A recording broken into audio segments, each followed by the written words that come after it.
Cheers. What's up, everybody? Let's talk Jets radio. Blame this guy for us being late. I'm on time, as always. Tyson, he's running a little bit late tonight, but he should be joining us later. Shout out to the New York Rangers getting it done in Game 7, coming back to Yo, one. crazy. Talking about.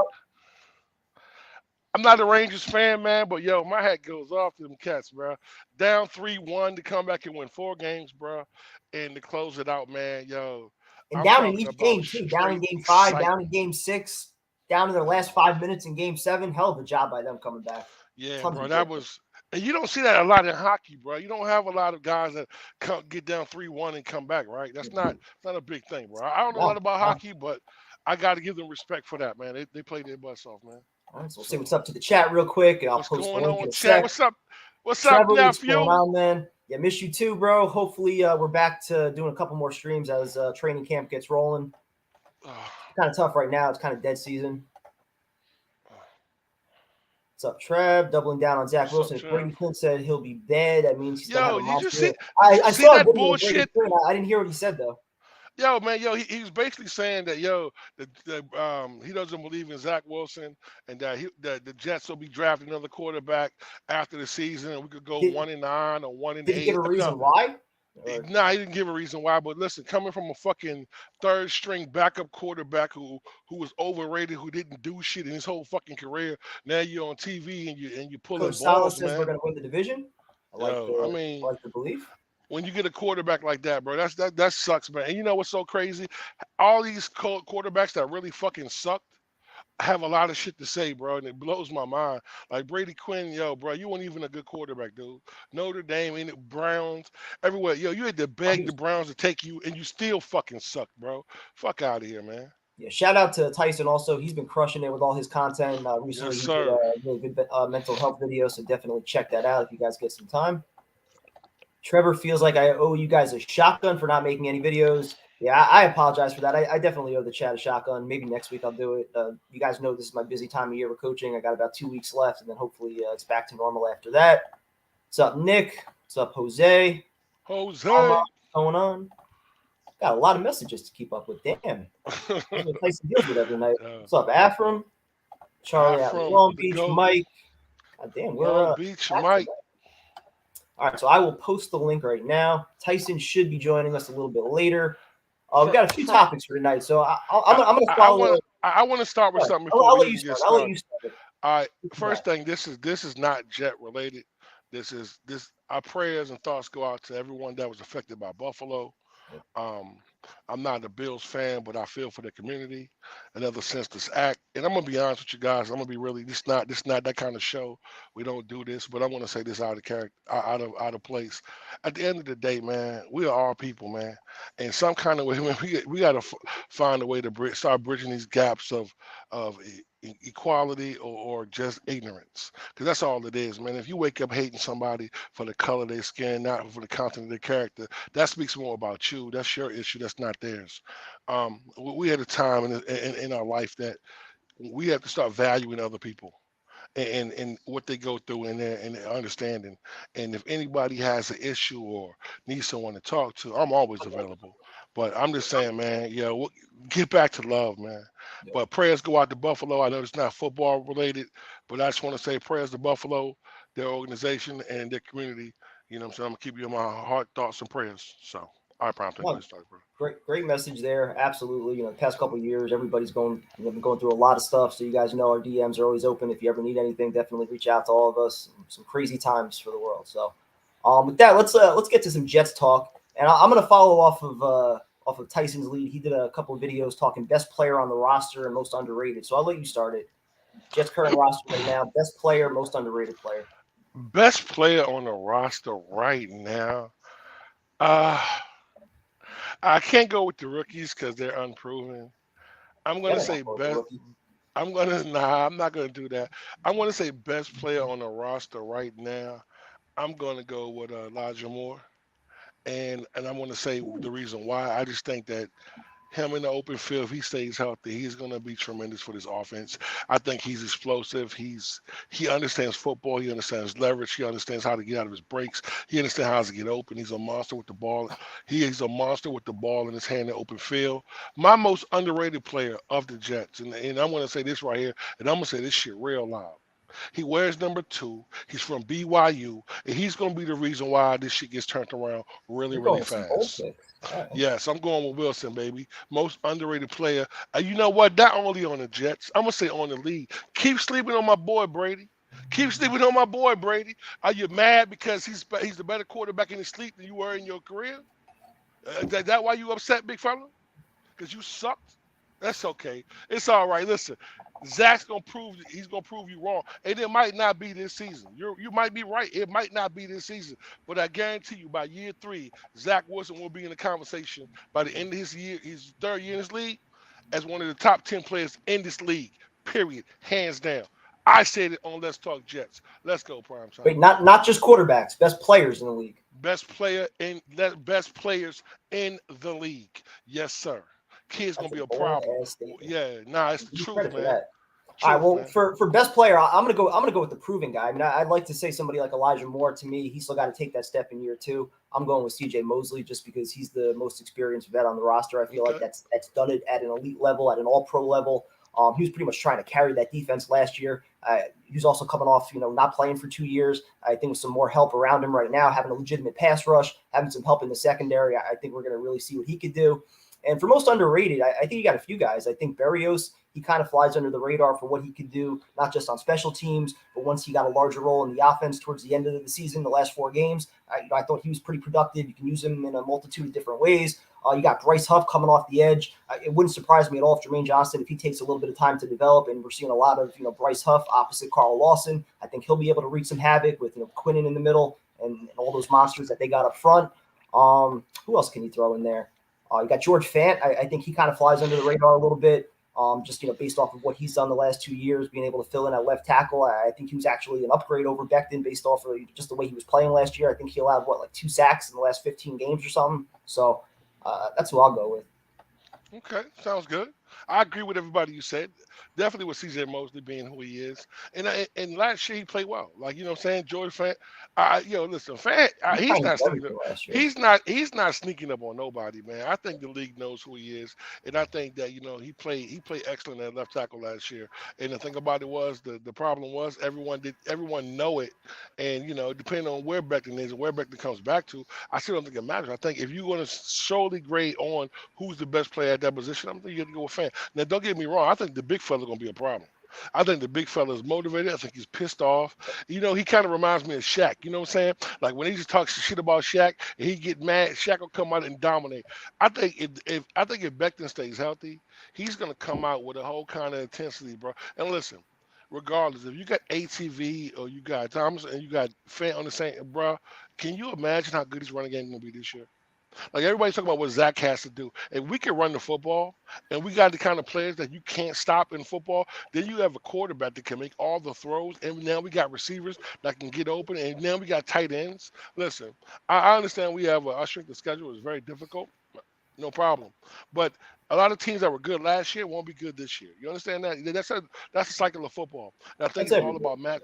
I think exactly, and I think it's all about matchup. So I think a lot of teams that have offensive line issues, same way we had offensive line issues, it showed prime time when your quarterback doesn't have time or your quarterback keep getting hit. I think that we're going to fix that problem. I think that if we can run the football, and listen, if we didn't have Huff, my man Michael Carter and Coleman are beasts. You understand that? Like people are like, I'm telling you, these tight ends and this offensive line, this other guard that we brought in, I promise you, is going to be a really, really, really major move for the Jets. And I'm telling you, we're going to be able to run the football. So I'm liking what I'm saying, bro. I'm loving I it. mean that's how you let your quarterback develop. I mean, have a Yep. strong running game in front of him, keep him Yep. upright, let him work off of Yep. that. I think that's the best way to set your Let quarterback let up for let him success. let him get into a rhythm. Let him get into a rhythm. You know what I'm saying? Let him get into a rhythm. Once he gets into a rhythm, it's gonna listen. Prime time. Listen, I had a ceremony Sunday, right? So I was kind of nervous about it because I didn't know how it was going to go.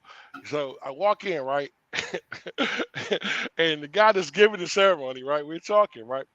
Yo, he was like, "Yeah, man." He said, "I like your little keychain thing. Hopefully, oh, hey, big dog. Oh, brother, hope you watching tonight."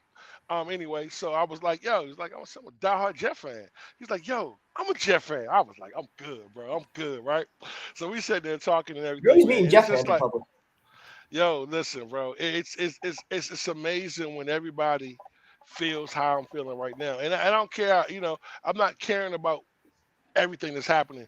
I'm just telling you, everybody, the overall heartbeat of this fan base understands that, yo, we in a really good position. Better than we've been in years. I mean, we have something to be excited about, not just, guys that we know won't good or guys that we got the big names that we bought in, you know what I'm saying? Like when we got the Le'Veon Bell and Mosley, we were all happy, but the team wasn't complete. This team had bought players in, but have a direction with these players. So when you have something like that, you have the most. You know what I'm saying? It's easy to turn this thing around. And prime time, we've been on this show arguing about this the last 2 or 3 years about how fast or how long this rebuild is going to go on. For the first time, prime time, we don't have to say the word rebuild no more. You feel what I'm saying? We don't have to say Well, rebuild. You know how good that sounds? I think all the moves the past couple of years were leading up to this draft, where you Hmm. had the multiple first round picks, you had the ability to trade up again into the first round. You could argue that you got 4 first round talents, considering that they had Brees Hall in their top 20. So I like the way that they operated. They kept a Yes, lot of sir. flexibility with free agency. I thought they got some good veterans, some under the radar signings, guys that are on the rise, that are still young, entering their prime. I like the good mix that they have right now. It's just a matter of, can it come together? Can Salah elevate these guys? Can Zach Wilson take that next step? A lot of questions, but I like the Yeah. pieces and I like the way it's all coming together. I agree with you on that. I got one question on prime time. Listen, like, did you like? Does it seem like Joe D was showing off this draft? Like, you know what I mean? Like last year, he was big dog. But does it seem like this year he just kind of flexed on him a little bit? Like, look, Well, man, let me show you who I am. he I'm had the JD, ammo. baby. He had the ammo, and I think he was able to kind of operate how he wanted to. When you have all those picks, you got 2 at the top of the first, 2 at the top of the second. I think he had a good understanding of the draft board, and ultimately he made the right call going receiver at 10 because the receivers ended up going right after that. And then the way Jermaine Johnson fell, he was in position to make that move too. Yeah, you know what remind me of? What's that movie Prime Time? Where your man Draft plays the day. exec. Yeah, draft day. Yo, that's what I felt like, yo. Like, yo, give me the fucking punter too, goddamn. You know what I'm saying? Like, that's how I felt, bro. I felt like that. I felt like, yo, like he just pulled miracle after miracle after miracle and just turned this thing around. So I'm excited. All right, so we're going to open it up to the chat. Kick it off with our leadoff hitter, Bubs. How's it What's going? going on, Bubs? Bubs, what's going on, What's man? up? Guys Got a new are haircut? spot on with the Jets. No, I just actually got out of the shower, so it's kind of Oh, there you go. wet. But So what's going on? I just want to going good. I just want to start off. Great comeback by the Rangers. I was going nuts on I haven't had that kind of excitement in so long with my sports teams. Mets, Jets, Knicks, Rangers. Like, when was the last time we could get excited about something like that? yeah, and the crowd was it's just great to see that at the Garden, especially with the Knicks not doing anything. It's good to see playoff atmosphere at the Garden. But I wanted to start off with the schedule. I know you guys talked a little about it last week when it got released, and I keep seeing. I mean, don't get me wrong; it's obviously a tough start. It's a rougher start to the season. But I look at the first 4 games against the AFC North, and I keep hearing people say how hard it is and how difficult it is, and I understand that it's not. I'm not saying it's easy, and the Ravens Bengals game are going to be 2 really tough games. But luckily, you get both those at home, so whatever Yep. however that helps you at all, whatever, take that as you want. But I really feel like the Browns and the Steelers game, it's not crazy to say we can come out of those 4 games 2-2 because you look at the Browns and I feel like you get the Browns at the right time. What's the issue with what's going on with their quarterback? Is Watson going to be ready? If he gets suspended, he might be ready. If it's a 6-week suspension, he might be ready later in the season. So maybe catch the Browns at the right time.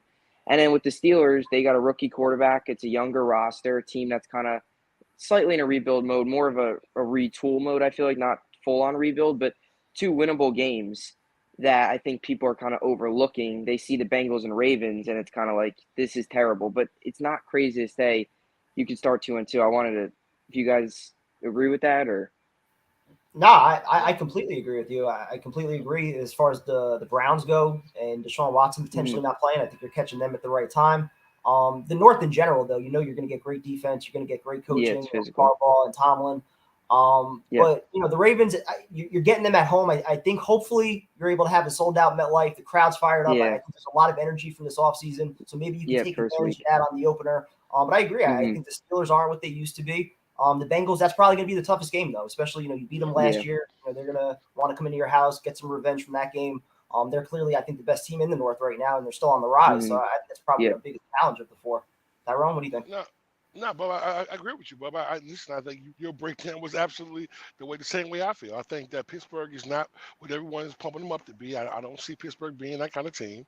I think that, catching, in Baltimore getting them early, and Cleveland, like I said, man, he's going to get, I don't know how many games he's going to get, but I'm thinking that he's probably going to get at least six game suspension. So catching them early, we got a real good chance of beating them. I think Baltimore, if we can contain, what I'm saying, Lamar, what I'm saying, I think we got a real good chance of making the game out of that. So listen, if we come out that situation 2-2, 3-2, what I'm saying, or 1-3, you can't go crazy, you know what I'm saying? Because at the end of the day, listen, I think that we compete with a lot of teams, and we're gonna be in some games. Yeah, the Knicks get the number 11 pick, ain't that whatever? But anyway, I definitely They're going to think trade it that one anyway.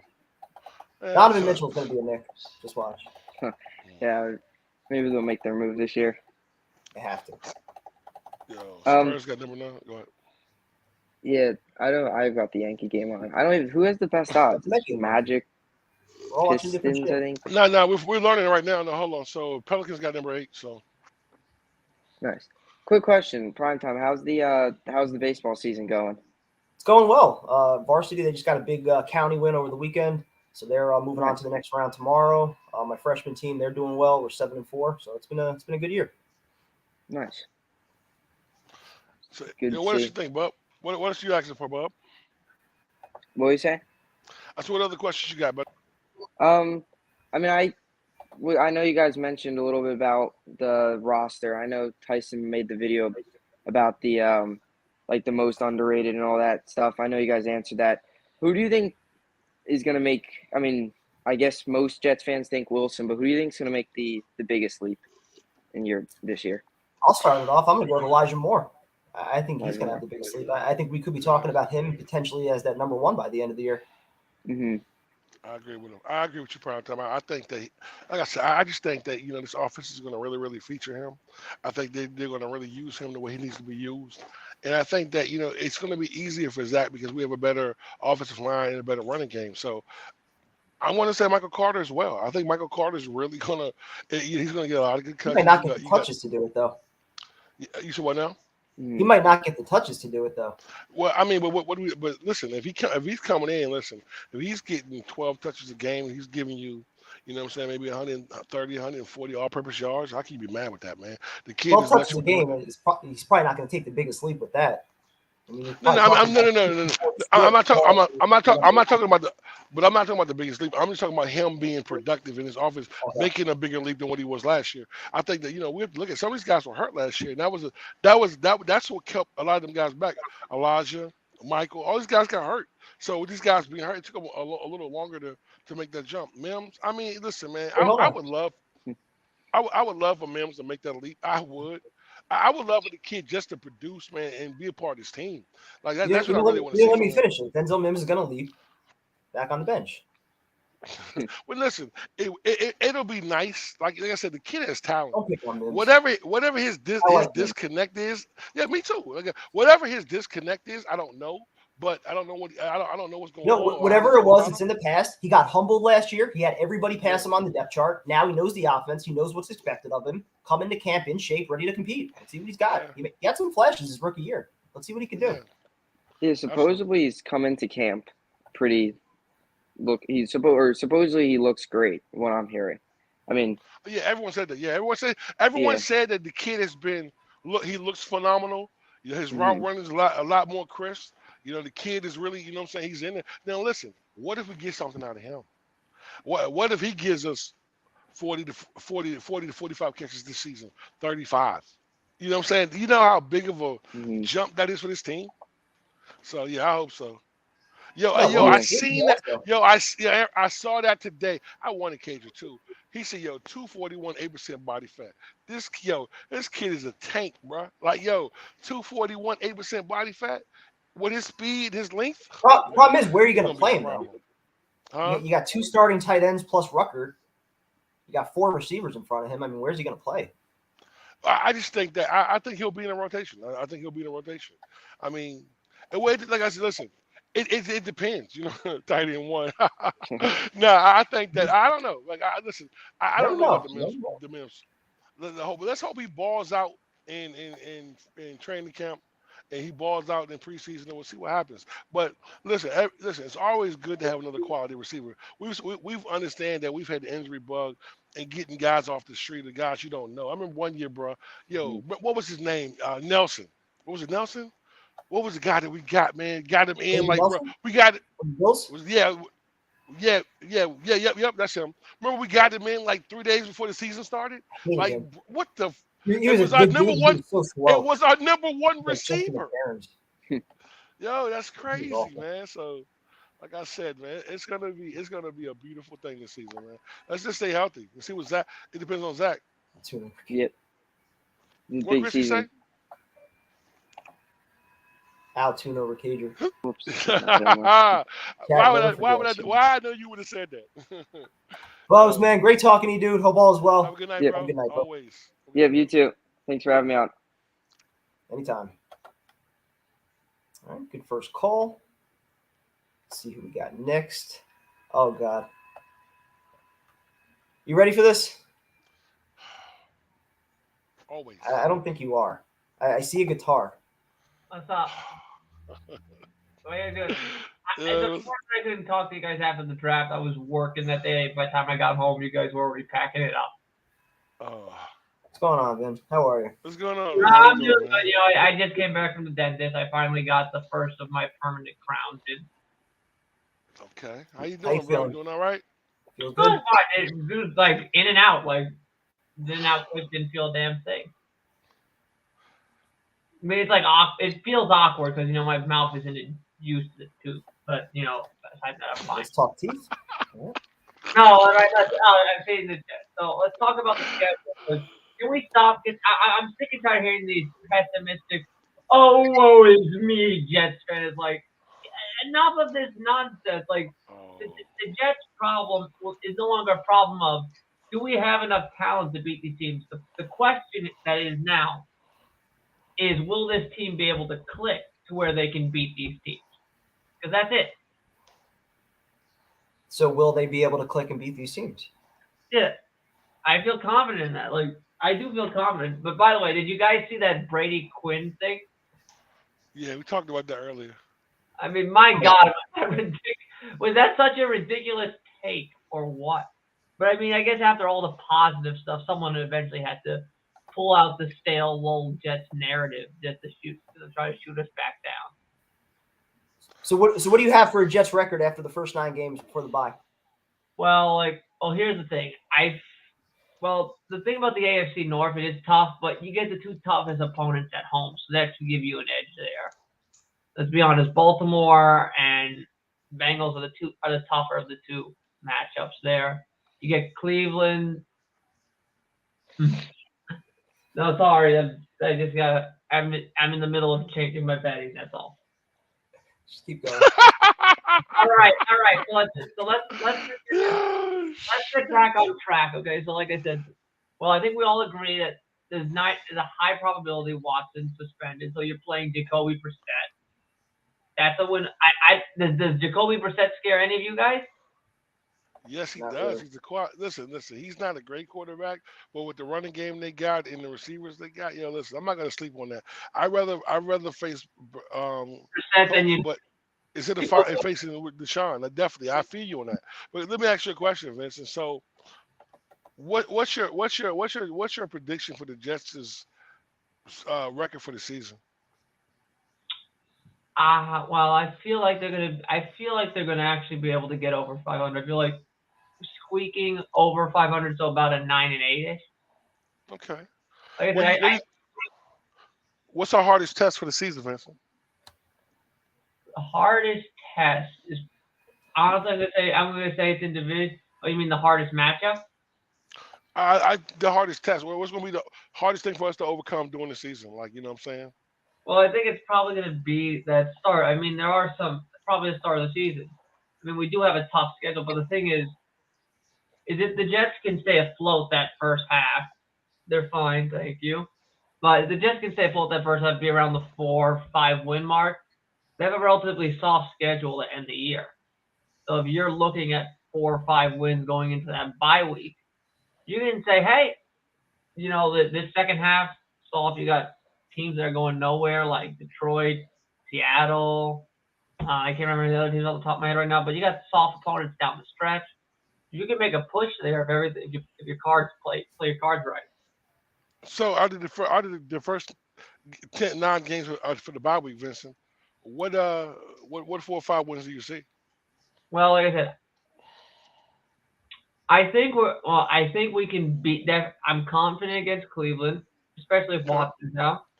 Okay. Steelers, they don't really have an offense. Their quarterback is going to be probably 90% chance Trubisky. I don't think Pickett's going to be able to push him out of the starting role yet. Okay, I agree with you on that. I think we should be able to beat the Dolphins at home. I mean, we played them pretty tough last year. If we had a defense that could consistently make a stop, we would win at least one of those games. Okay. So there's your 3.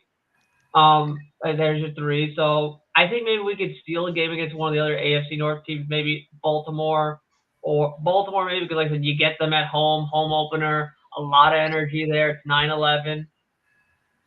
Crowd's Okay. gonna be pumped up. I think, Okay. and like I said, there are some other tough games in the first half, but there are some bonus like playing Green Bay. You play Green Bay in Lambeau, but they're coming straight from London, so that's probably going to be it's probably going to affect their play because most teams generally get their bye after a London game, so it's very strange. So like I said, there you go. So like I said, there's your 4 wins. So if they can get 4 wins before the bye, you look at that second half, it's not too bad. Yeah. Vincent, that was really bro. Listen, great Oh, points, man. I kind of agree with you. By the way, this is how hyped I am. Look what I bought. Look what I got myself. Yes, sir. Yes, boy, sir.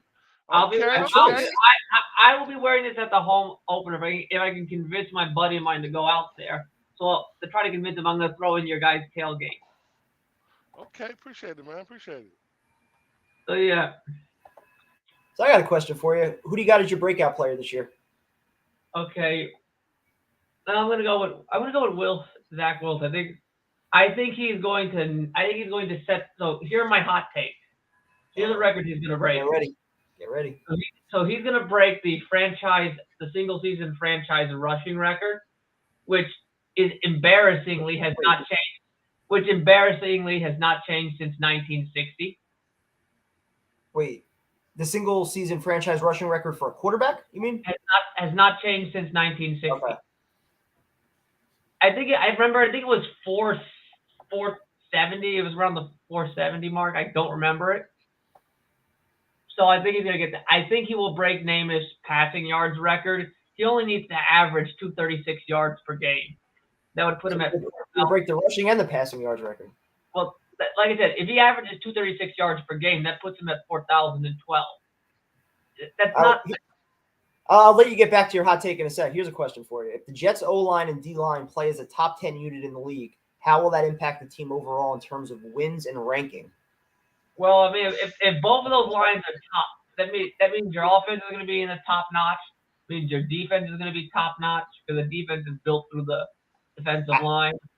I think from there, it's just a matter of what do you get from Zach Wilson. If the offensive line is playing as a top 10 unit, clearly you've got multiple playmakers at wide receiver. You got 2 starting caliber tight ends and 2 legitimate running backs. So clearly you have enough weapons to operate. So what are you getting out of Zach Wilson? If he's able to take even a minimal step from where he was at the end of last year, you're going to have a legitimate offense. Factor in continuity, second year in the system. Oh yeah, especially the second year. Top 10 D line, they're getting the ball back for your offense, getting some pressure on the quarterback. You should be able to win 9-10 games at that rate, I would think. And if you're talking 9-10 games, you're talking 7 seed right there. Yep. And wouldn't that be something? Nah, I mean, listen. If our O line and our D line plays in the top 10, we're gonna be a very preventable team. Bottom line, this is what it is. If our O line plays in the top 10, that means we're gonna run the ball. Our quarterback's gonna have time, but it still depends on Zach. Our defensive line plays top 10. We're gonna be a really good defense. And I think at the end of the day, that's what you want. You want your defense to be able to help your young quarterback as well. To you know what I'm saying, to give them the ball back and get pressure on quarterbacks. You know what I'm saying? Listen, and so if our team can do that, this guy's asking how any team that has somebody I don't think he's going to come close to the record because I don't think they're going to let him throw the ball that much. This offense, I think, is going to be predicated on ground and pound and working off that. I don't think they want him dropping back throwing the ball 40 times. And furthermore, Vince, I don't want my quarterback breaking no record of running the football. I don't need that. Like if he wants to scramble out, if he scrambles out the pocket to get a couple yards, man, I'm cool with that.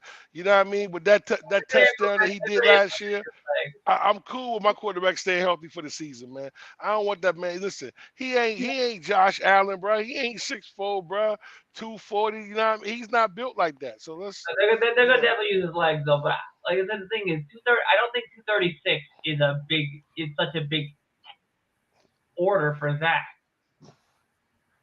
I mean, great question, Jose. What do we do to deserve this? I don't know. I mean, I'm gonna ask you. Every week I ask that, Jose. Every week I ask this shit. No, but I really want to ask you guys: is 236 a big order for Zach to average per game? I mean, it depends on the O line. It depends on the receivers. It depends on a lot of factors there. I don't care. I don't care if he averages 230. I don't care if he averages 120. As long as we get the win, that's all that matters. You know what I'm saying? Listen, he's going to get better as the season goes on. We understand. I agree. Yeah, no, I agree completely. And another thing is, like I said, you're probably going to see the Shanahan effect take effect. You know, what's that? Well, you never know. It's like whenever someone implements that Shanahan offense, they generally take a massive leap in their second or third year. Well, listen, man. Hold on, man, Vincent. I don't know what show you got that from, but let me explain something to you, right, Vincent? Like you could have this. You could run the Shanahan offense and not have the players to get it done. Okay, you got the Shanahan offense. Hold on, big fella. You got the Shanahan offense and not have the coach that can coach it. You know what I'm saying? Like, listen, everybody's talking about Miami being this great football team and the players they got. Did y'all watch that video when Tua was hitting Cheetah for the long bomb? He had to run back and get the ball. That's going to happen a lot in Miami. Why? Because their quarterback, can't throw the football far. You know what I see when I saw in my mind when I saw that clip? I saw Sauce Gardner napping in the end zone with the football in his hand. All right. Well, Vincent, man, thanks for calling, bro. You have a wonderful night, man. All right. Have a good night, dude. All right. Can't take that. Always one of our favorite calls. Always. From there, we will go to our good friend Darren. Oh, what's up, bro? How you been, man? Hey, gentlemen, how are we? Doing good. How you man. I had to come on because the Brown slander is out of control on this in this stream. So let me just correct some stuff. So in regards to Watson being suspended, the thought in the Cleveland media is that the NFL is most likely not going to pass any action until his cases are finished because they don't want to sully the waters with the judgments. That's coming out of the media in Cleveland, and the cases are going to be moved to next off season. So I think it's unlikely that he's going to be suspended prior to this season. I think the suspensions are going to happen next season. I think that's even if he's playing, he's got the rust factor to worry about. He's got to get in sync with his teammates. You know, he might not be in a rhythm. I'm just saying that's like a fact. So the talk of the fact that he may be suspended is possible, but I think it's unlikely. The second thing is people seem to forget is the Browns won 8 games with Baker Mayfield playing like I could. The slander is ridiculous. You forget about Nick Chubb, Amari Cooper. Who's our backup running back?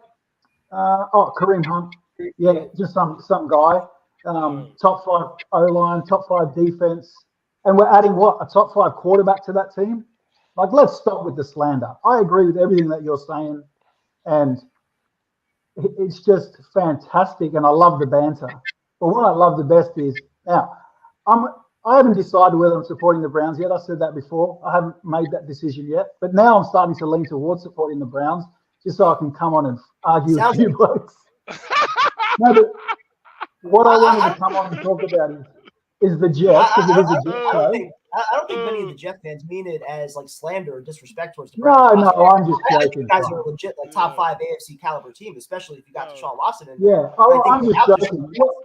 Fans view it at least as a game that we should be competitive in and have a chance to win. I'm just joking around. The thing is with the AFC North is the Bengals won the division almost by default. Now, don't get me wrong. They are a good team, a solid team. But Lamar, the Ravens were 8-2 before he got injured.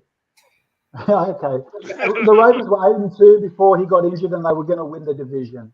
The Browns got injured, Baker, other members of the team, and we finished 8-9. You can say whatever you like. I'm just stating a fact. So what? The Jets, who won 4 games last year, are going to improve by that much to beat a team that just missed out on the playoffs. On the rise, baby. Injuries and COVID. Now, I was going to come on here and say something good about the Jets, but now you're getting but seriously, back to the Jets. I really liked the draft. I think the one, criticism that Joe D has got is that he was too aggressive trading up for players. And I'll say this: if the Jets make the playoffs in this season or next year, nobody is going to care that he moved up. I think he moved up aggressively where it was necessary. He didn't do anything too reckless. And I really, really like that. And nobody can stay there with a straight face that the Jets roster, as of today, is not better than it was last year. And that's all you can hope for from a GM, is that he constantly makes the team better each and every year. That's all you can hope for. That to me means it's a good sign. Now, for the Jets, every fan has a right to be happy at this time of the year. We said this last year, that everybody can win the Super Bowl right now, right? Anybody has a chance to win the Super Bowl as of today, because there's no injuries, there's no, COVID or whatever between the team. And I think the Jets have a really, really good platform to really do something well this year. Last year I came on and I said 4 wins, and I was correct. This year, I think the Jets' window, 7-9. Okay. Take that. I think 7-9, and I'm curious though, who was complaining about trading up? Because like a lot of people before the draft were talking about using both of those second-round picks in order to move back into the first round. We were able to move up, and we still had 38 to move up again and get Breece Hall. So the fact that they had Jermaine Johnson, they were able to move up and get him late 20s. I mean, that was a home run, slam dunk, like no-brainer, I thought. No, I can't imagine. I think I saw a bit of criticism that you're trading up to get a running back in the second round and all that sort of stuff. Like, we got Nick Chubb in the second round. Is anybody complaining about having him? No. Exactly. So if Breece Hall comes out and has the same sort of impact that Nick Chubb does, nobody's going to care. And that's what I said before. If the roster performs well and you make the playoffs, no one's going to care that he traded up. Everybody's going to be saying, what a genius. Now, if you go 2-15, okay, we can have that conversation. But up until then, I think everybody should give Joe D credit for what he's done with this roster over the last 2 years. And that's coming from me, a Browns fan. And the last thing I'm going to say, please. Speaking of Baker Mayfield, right? People talk about him like they didn't watch him play for the last 4 years. That's what I like. It's like, anyway, I won't even talk about it. It's like talking about Sam Darnold when you talk about Baker Mayfield. That conversation has just gone over to the Browns now. It's a similar talk. I hope they're competing with each other in Carolina. I think that would be a good quarterback competition to watch in training camp. I think we as NFL fans would all be worse off for seeing that. You know what? You know why I love when you call, and I've loved ever since. You know why I love when you call? Because you're always honest. You give a true perspective. You're not a Jets fan. You don't hate the Jets. You know what I mean? No. Every time I appreciate that though. So a lot of people come in and they don't like the Jets, or they have a outlook of a different opinion. You know what I'm saying? You're outside looking in, and you're seeing this team for what it is, knowing our history and knowing the joke that we've been. So let me ask you a question. You seen what Jody has done. You've seen what this team has been.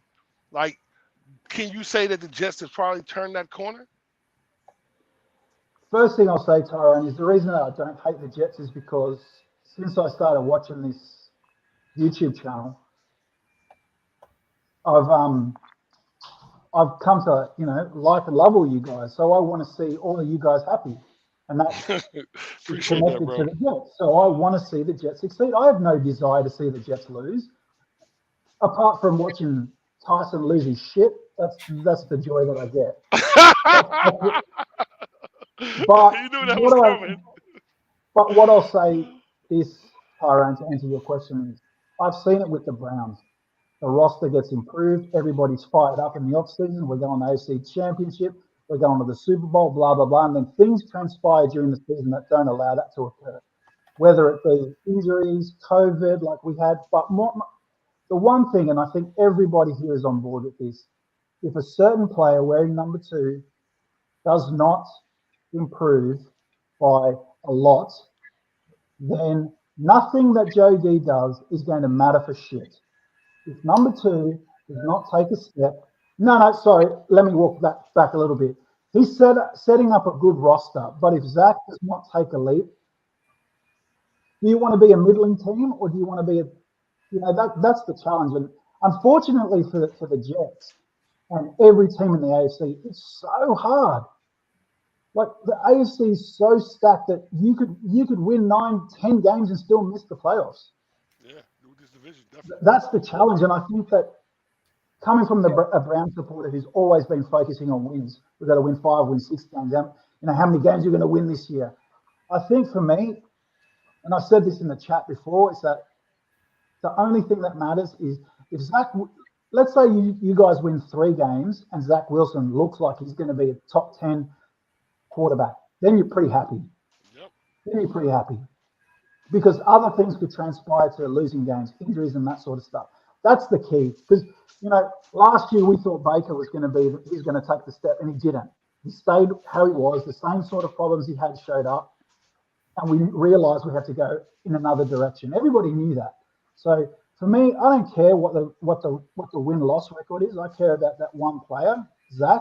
And you're right, Primetime, when you said before, there's no guarantee that Watson is going to still be a top 5 QB. None. So we're in the same position. But he's better than what we see. This is my point right here, and this is why I differ from you a little bit. I think that what I'm saying, that we take the Cleveland approach. That's the way to do it. Listen, you guys drafted Baker Mayfield. He wasn't the answer, but yet and still you build the rest of your roster. So now you took the risk to get a guy like Deshaun Watson on a team that all you need is a quarterback to play somewhat good.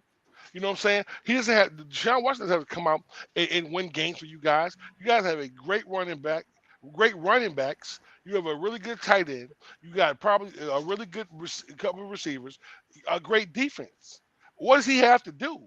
All he has to do is what he's been doing on the team that was lesser. So if he struggles for a while, it takes him a while to get acclimated. I think for me, you guys made a great decision because you got rid of a quarterback that wasn't doing his job. That's why you got rid of him, right? So you bring in the guy that's a way better quarterback than the quarterback you had. So, but in fact of that, when you did that, you didn't draft Baker. So you know what? We're gonna keep Baker for 4 years, man. We're gonna get rid of him. No, you didn't do that. You drafted Baker to be your quarterback. He won some games for you, but he's not the quarterback to get you over the hump. So what do? Your team is already built. You know what I'm saying? Because at one point, your team was in chaos. Your team was a bad, you know what I'm saying? Bad managed team. Coaching changes every other year. You know what I'm saying? So that's why I can say I can respect your team just for that fact right there. Like that's where we want to be at. It's like Cincinnati. You know what I'm saying? I don't want to go. We don't have to go from last to first, but we could be like Cleveland. We could take our team. We can build our roster, and if our quarterback's not the right guy, then we move forward, get somebody in. I like that. And that's where I disagree with kind of what you said before, where nothing else will matter that Joe Douglas does if Zach Wilson's not the answer. No, we'd be exactly where you guys are right now, where we have the team set up, but we're looking to make that trade now to get the quarterback if he's not the answer. I still think that's probably at least 2, if not 3 years away. He's going to get every opportunity to run with this thing. Yeah. when I said that, it may have sounded a little bit too absolute that it doesn't matter. I agree with you 100%. Like, you are set up into like what we are. And I think what people like sometimes forget, myself included, is that, we would have stuck with Baker if the perfect storm of Deshaun being available didn't occur. Yeah. Like, before Watson being available and us trying to trade for him, we were staying with Baker because there was no other real option out there, and we were going to have be fingers crossed. Oh, can he improve? Can he improve? But the perfect storm of Watson was available, and they went for it, and it just so happened to pay off. They went all in because you saw the fallout with when they said that the Browns weren't getting him. Baker was, I want to be traded. Also, so we were in the worst position available because not only did we not get our quarterback, but then our actual quarterback didn't want to play for us anymore. So the fact that we got him sort of smoothed that over. But I mean, look, I think if I'm a Jets fan, which I'm a quasi Jets fan, I'm really excited about this season. And I'm not necessarily tying that excitement to wins and losses because I think the division is so hard that anywhere between 6 and 10 games is probably an equivalent season. Sorry, Tyrone, did I say something that's... No, bro. Nah, I think this dog, my dog, bro, bro, I'm going to kill...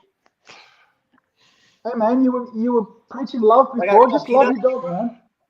Look at, man, this dude right here, bro. This dude right here, bro. What do you do? You shit on the carpet or something? Bro, he just peed on my carpet, bro.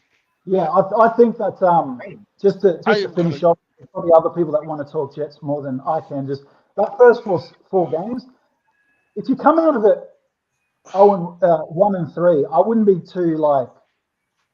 too upset.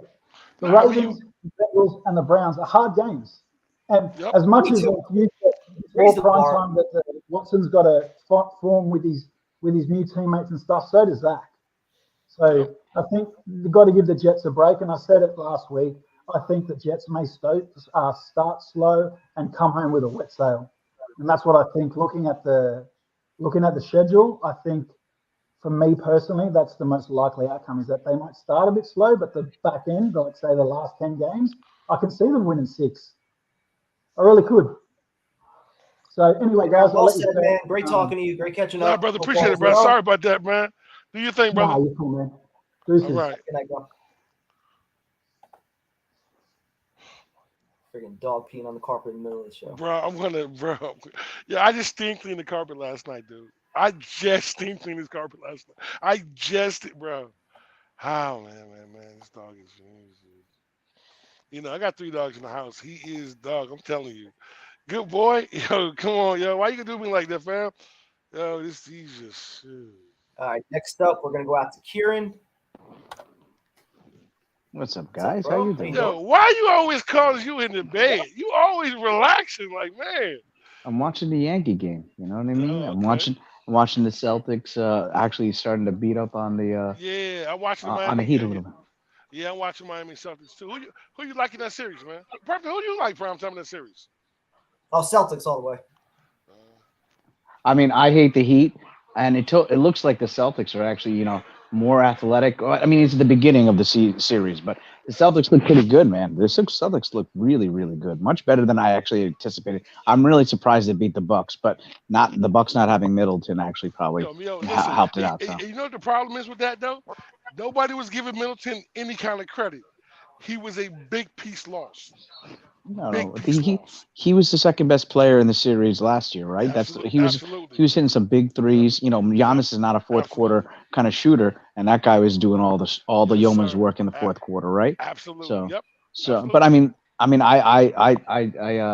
thought the Celtics, because the Celtics were terrible at the beginning of the season, but they came on strong at the end. So it looks like they're the team, and they should beat the Heat, because I think the Heat are just not as athletic and as strong. So.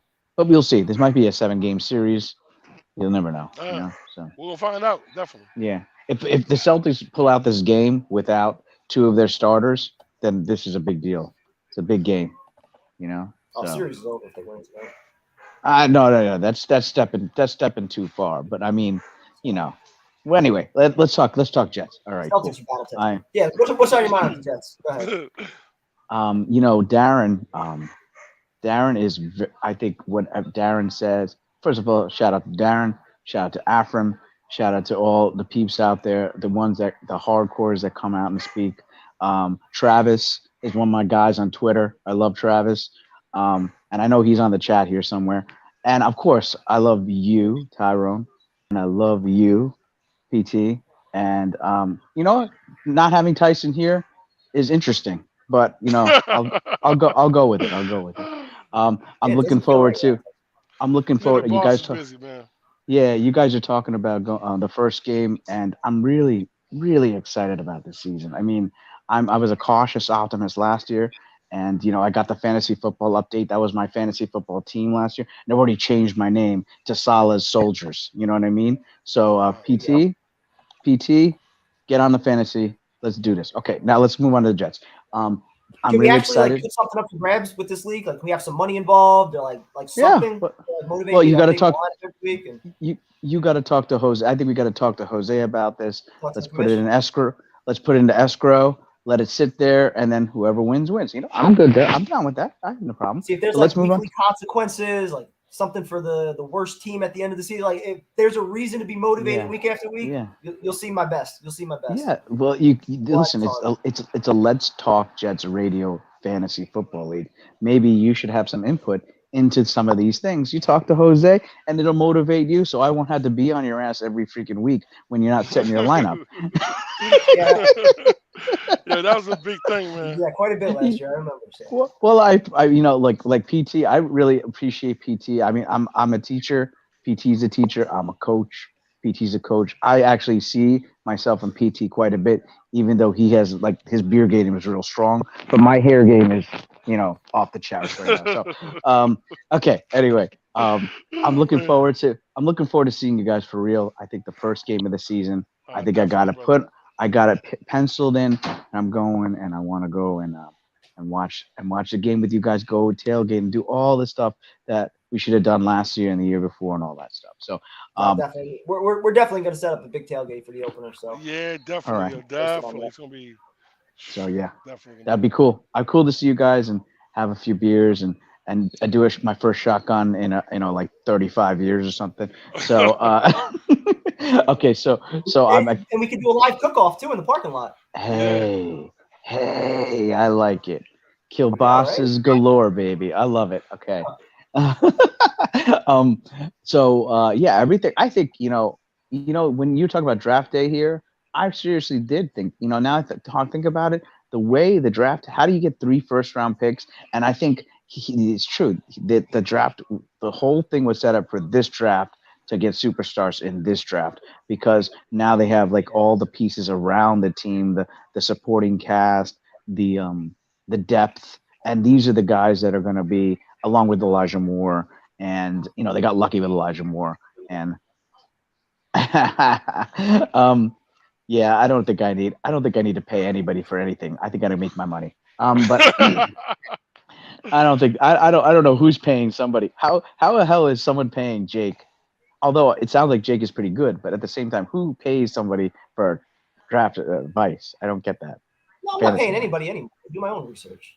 Yeah, yes, exactly. Yeah, it's football, man. Why listen? It's not that serious.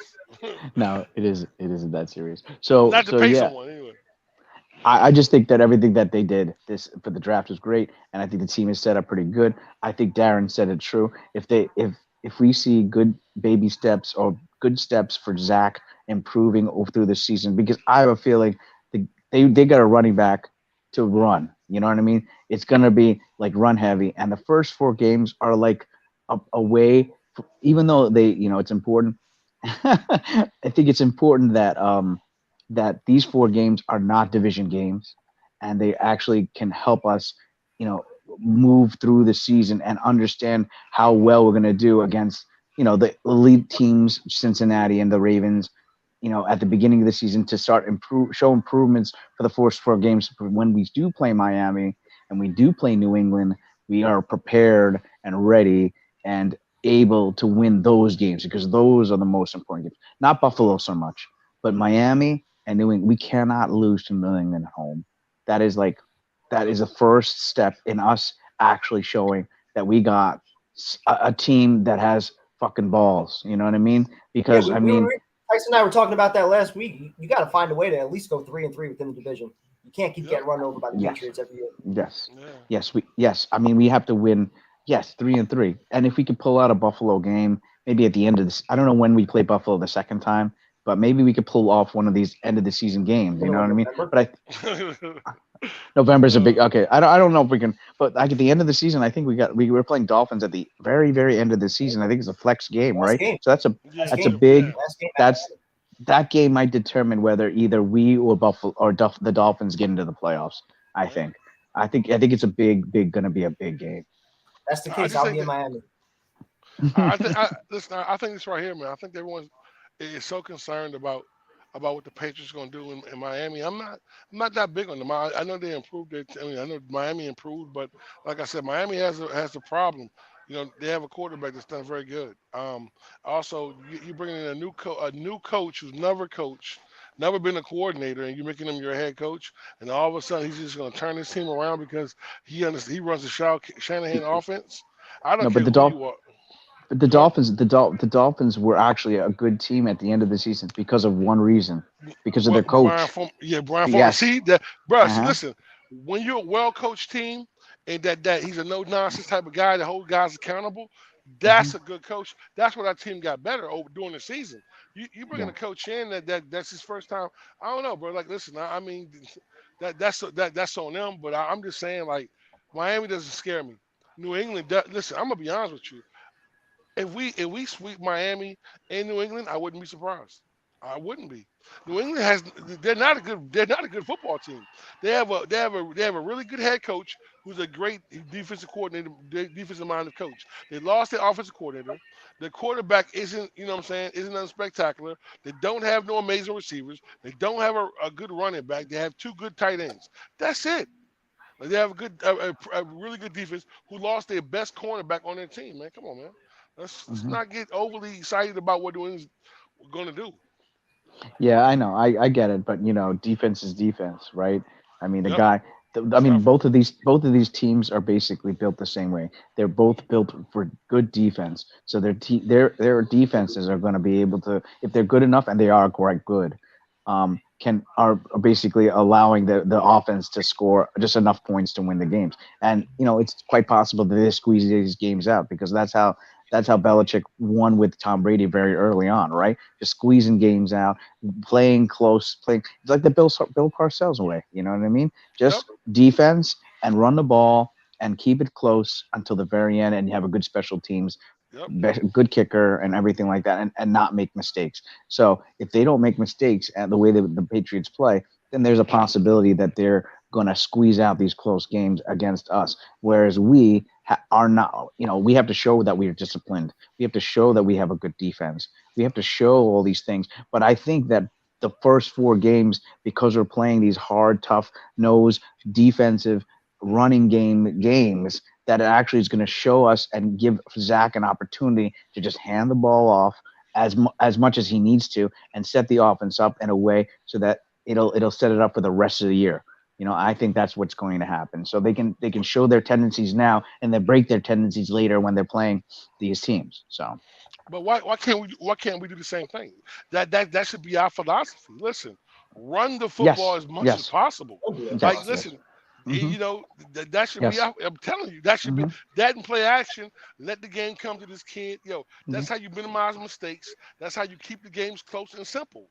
You know what I'm saying? That's why I think that's going to be our plan. And if we do that, I think that, having the running backs that we got, improving the offensive line, bringing in tight ends. Listen, it looks like they're going for it. Look, I don't be surprised to see 12 personnel, 13 personnel on the field. You know what I'm saying? Like, I like that. I definitely agree. I agree with that. I mean, that's what it was all based upon, right?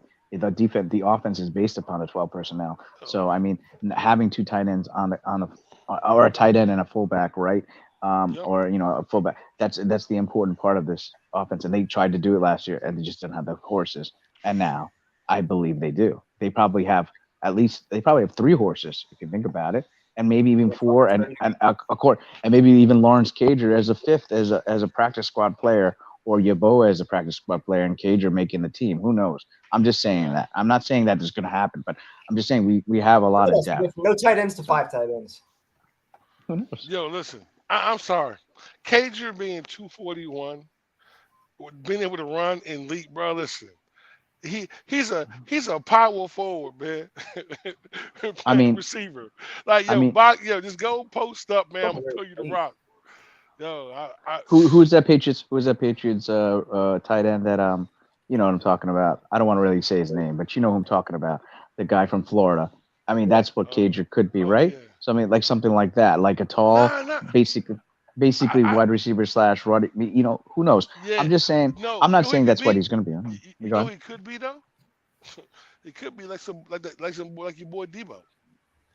He's a big he's a big physical guy anyway. You know what I'm saying? Who? Yeah, but he's injury prone. He's injury prone, right? He's had a lot of knee issues. Who's he He's gonna had be a lot like? of knee issues.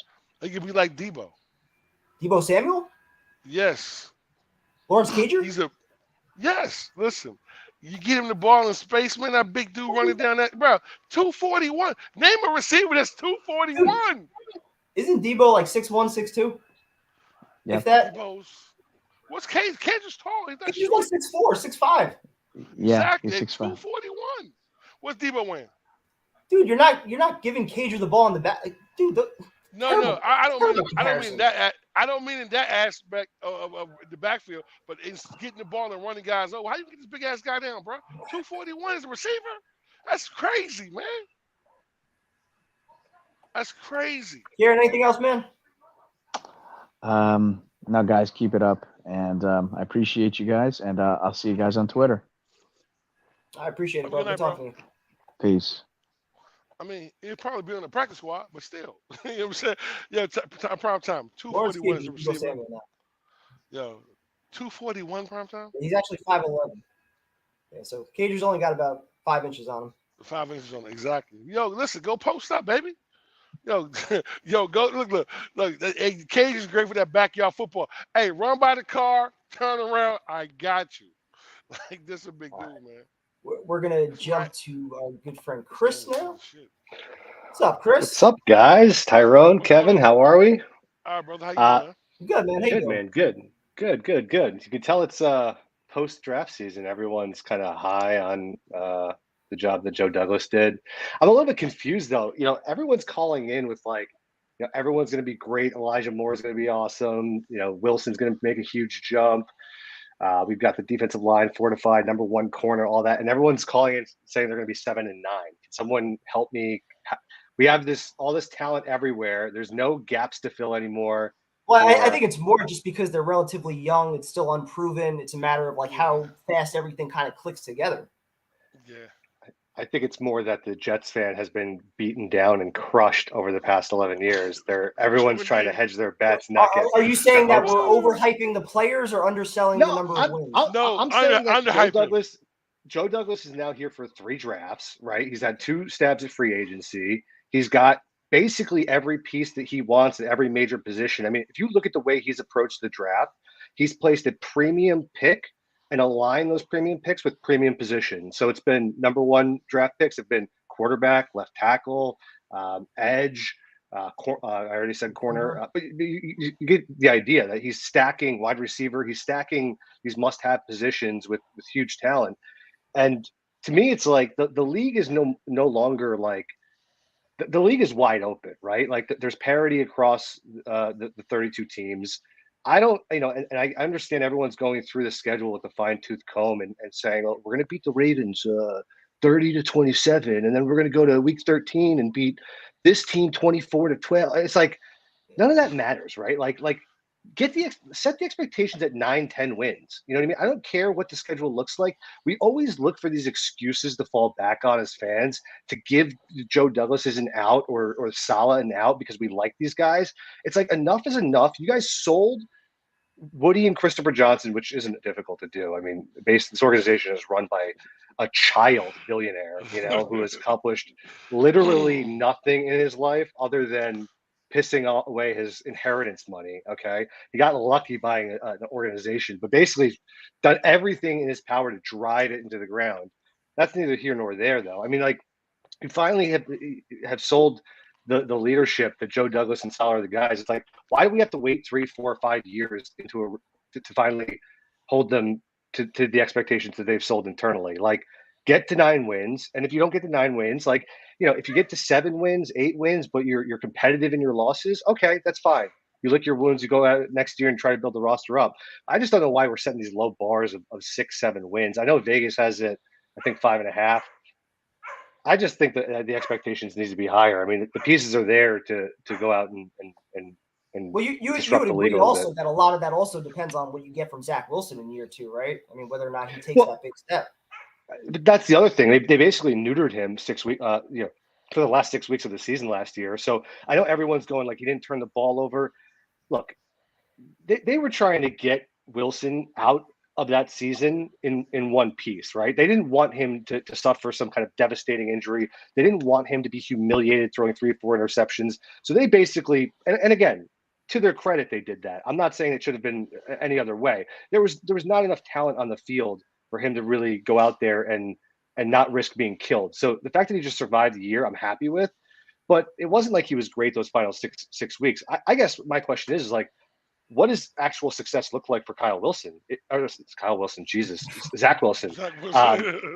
God, my most hated Jet, Kyle Wilson. But like, I'm saying I would say it's a combination. I would say a successful year for him would be a combination of what we saw in the second half, while also learning when and how to take those chances with the big plays that we saw in the first half, but not being reckless with it. When Can you give me a stat line? Take that chance. Hit Elijah Moore deep. Hit Garrett Wilson deep. Does he have to have 4,000 yards passing? And when to just operate within the offense.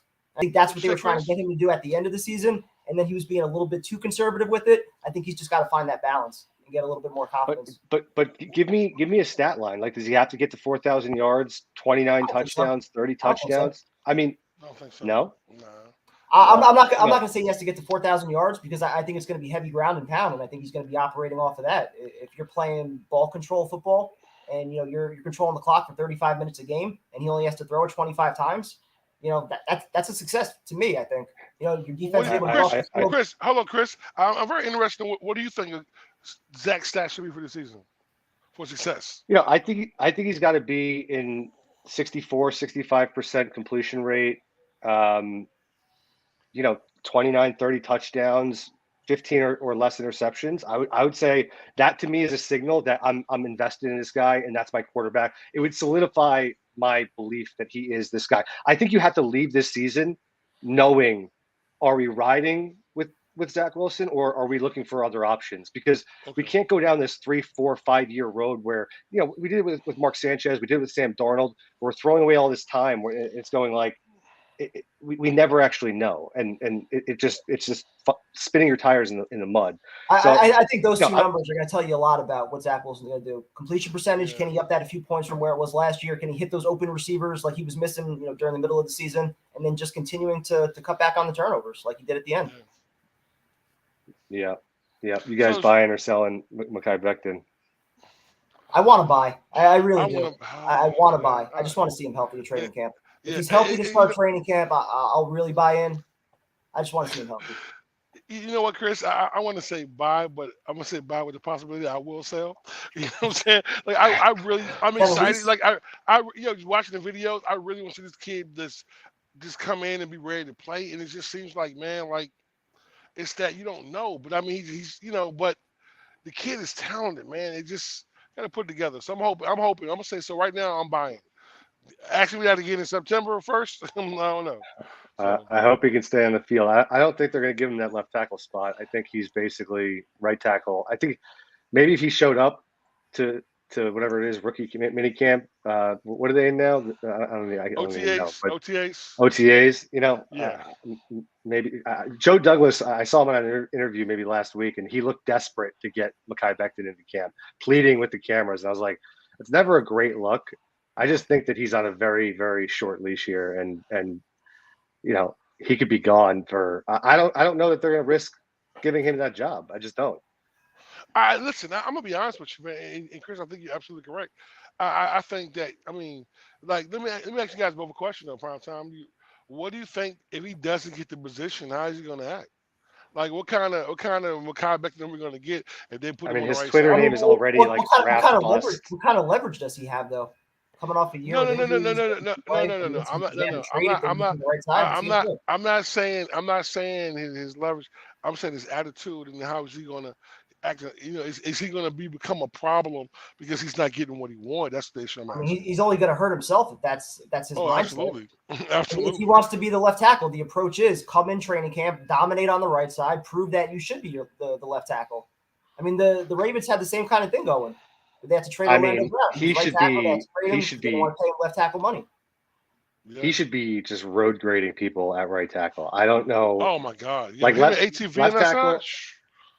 Left tackle, you got to be a little bit more honest and respect the pass rushers. But on the right side, I mean, he should just be downhill assaulting people. I think the bigger question though is like, where does Fant fit into your future? Right? He's got 1 year left on his contract. Are they going to sign him to an extension? Because if not, and Becton really is your future, you got to pull. Yeah, you have to. Experimenting with him on the right side, you're going to let Fant walk. They have to sign him. There's nothing in the pipeline that is viable at left tackle. Yep. And Mekhi Becton, even if he does prove out to be, able to hold down the right side this year, I still, just given his injury history, like I'm not. It's really tough for me to trust him on the blind side as your starting left tackle, knowing that he has 2 years of injuries under his belt, and that position is just way too important.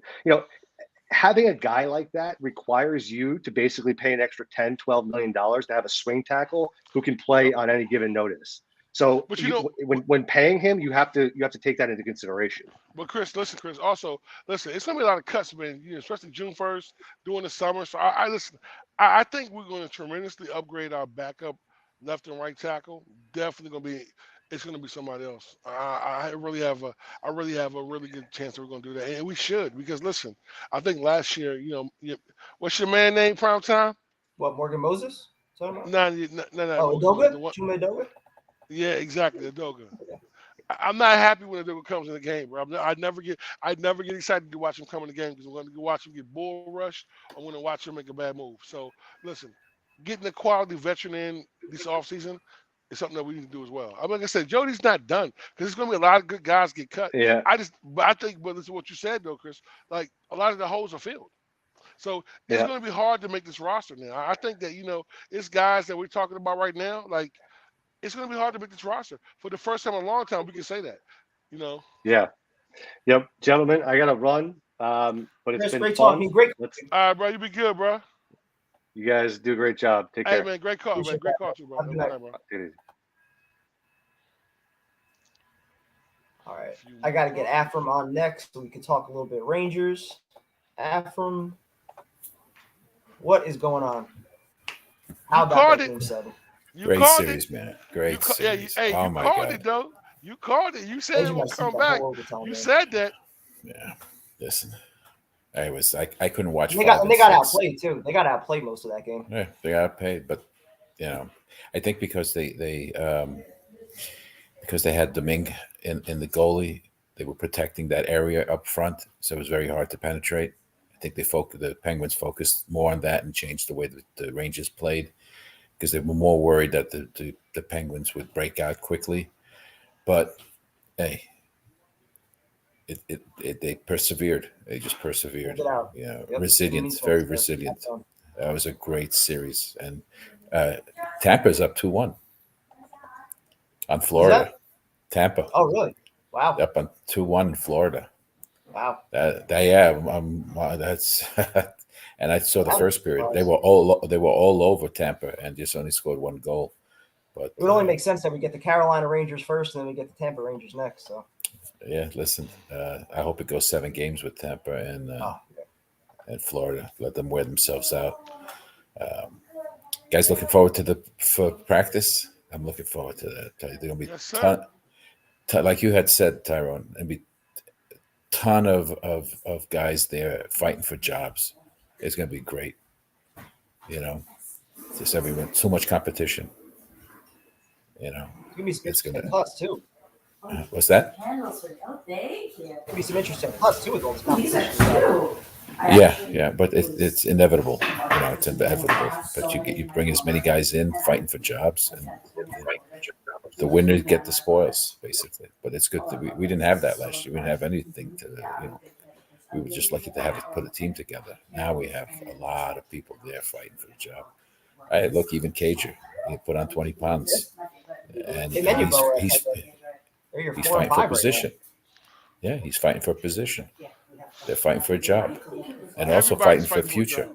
Yeah, but he even if he doesn't make the team, he's basically advertising himself out to other teams. So he's pushing himself to stay in the league. So that's always a good sign. And you never know, the 20 pounds can help him not be injured anymore. He could have been he's 6'5". He was 6'5", 220, but with that extra. And what he's putting in his body too. So got nutrition, eating the right stuff, putting the right stuff in his body is gonna be a big deal too. 8% fat. That's that's all muscle. So listen, the season's going to be interesting. I think if we come out strong in the beginning, we can catch teams early that are just basically trying to gel. You can win some games early. It's going to be hard, but listen, I'm still sticking with my 10-7. You never know, because as the season progresses, teams get hurt, and guys, listen. You saw exactly. You saw Generals 4-1, baby. You saw the Ravens lose their quarterback at 8-2, and after 10 games, guys get hurt late in the season. Yes, if you could still be in it and just hang around. Yes or no? Does Denzel Mims make the team? I think so. I think he has enough talent. I think we just give up too quickly on guys because they're not generating fantasy points. I mean, because that's the bottom line. I swear to God, that's what it's all about. Why are we worried about 4,000 yards? We got to worry about wins. That's all it takes. No one cares about, if you want fantasy points, then, that's a different story. But I want wins because I believe it's ground and pound. The kid's not going to have as many chances, many throws, but he appears to be the kid who works hard and tries to better himself every year. And I think he has the ability. Should have played, not progress. He can take it and do something with it, and not just be a manager of the game. He can take it and like the play where they dropped the ball, or he dropped the ball, he picked it up and he made a beautiful throw and got the first down. He doesn't panic in the pocket. Okay, with an O line that basically was not protecting him. Now he has some protection. So